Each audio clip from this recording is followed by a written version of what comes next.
جی مفتی شاہ صاحب قبلہ پیر صاحب، محی الدین ابن عربی جو ہیں، ان کا اگر پورا زندگی کا احاطہ کیا جائے تو آپ دیکھیں ان کا شہرہ آفاق جو کام ہے وہ تصوف کو جمع کرنا اور تصوف کی روح کو بیان کرنا ہے۔ اگر آپ کی کتابوں کو فتوحات مکیہ کو دیکھ لیں یا فصوص الحکم کو دیکھ لیں، جہاں انہوں نے وحدت الوجود پہ، جہاں انہوں نے ولایت پہ، جہاں دیگر ٹاپک پہ گفتگو فرمائی، وہاں بالخصوص سیرت اور کردار کے کام پر بہت زیادہ کام کیا کہ آپ یہ چاہتے تھے، اور آپ نے تصوف کی روح کو اس طرح بیان کیا کہ آپ نے وہاں اخلاقیات، عفو و درگزر اور حسن کردار، ان چیزوں کو بیان کر کے یہ گویا یہ بتایا کہ ایک کامل انسان ہو ہی وہ سکتا ہے جس میں نبی پاک صلی اللہ تعالیٰ علیہ وسلم کی یہ صفات جو ہیں وہ آپ صلی اللہ علیہ وسلم والی انسان اختیار کرتا ہے۔ دیکھیں، تصوف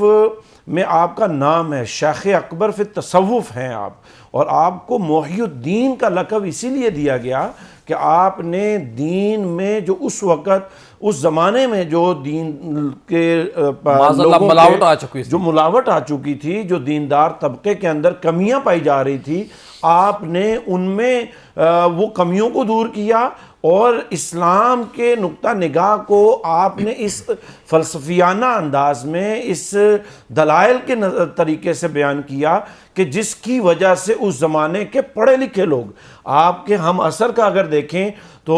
علامہ فخر الدین رازی ہیں، ابن رشد ہیں، جلال الدین رومی ہیں، یہ وہ بڑی بڑی کبار ہستیاں ہیں جو آپ کے ہم عصر ہیں، اور وہ سارے کے سارے کام کر رہے ہیں۔ کوئی حدیث پہ کام کر رہا ہے، کوئی سیرت پہ کام کر رہا ہے، کوئی تفسیر پہ کام کر رہا ہے، اور امام محی الدین ابن عربی یہ اس زمانے کی جامع شخصیت ایسی ہیں کہ یہ بیک وقت تفسیر پہ بھی کام کر رہی ہیں، یہ حدیث بھی بیان کر رہی ہیں، یہ نبی علیہ السلام کی سیرت کو بھی بیان کر رہے ہیں، اور آپ صلی اللہ تعالیٰ علیہ وسلم کے دین کو ایسے انداز سے پیش کیا کہ جو آج صدیاں گزر گئی ہیں اور آج بھی آپ کا کام زندہ ہے۔ ماشاءاللہ۔